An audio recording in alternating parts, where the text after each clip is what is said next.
Bonjour Leïla Haddad, vous êtes maître d'art sacré de Leïla Darrocha depuis 23 ans.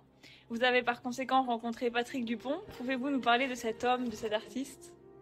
Ouh là là, je vais essayer de résumer parce que lui, il a besoin de qu'on écrive des livres et qu'on fasse des documentaires de plusieurs heures.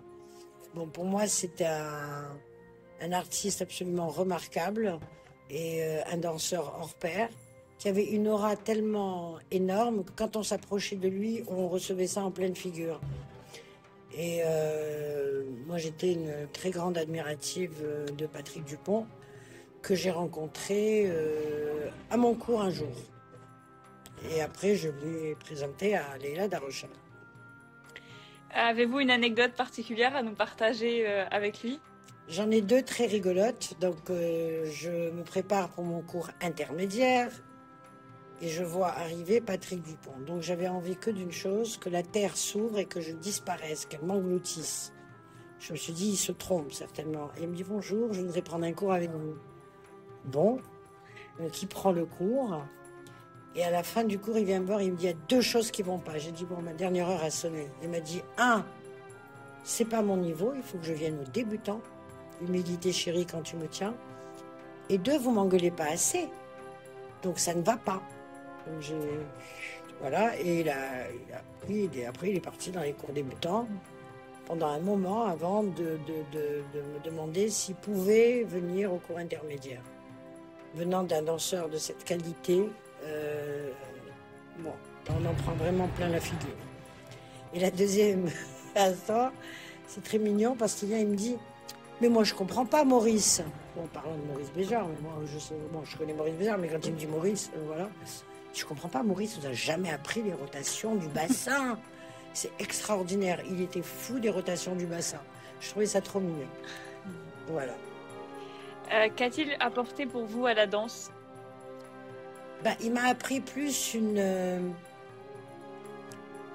approche avec beaucoup d'humilité et de patience, parce que pour un homme de sa qualité qui a autant fait pour la danse en France et qui a fait rayonner la France dans le monde entier, de voir tant de simplicité et d'humilité, ça m'a donné de très très bonnes leçons de vie. Il était extrêmement pointilleux, il fallait que le mouvement soit le plus parfait possible. Il ne se contentait jamais d'un à peu près et il était capable de répéter, répéter et répéter la même chose et il n'était jamais content de lui. Et donc ça, c'était extraordinaire.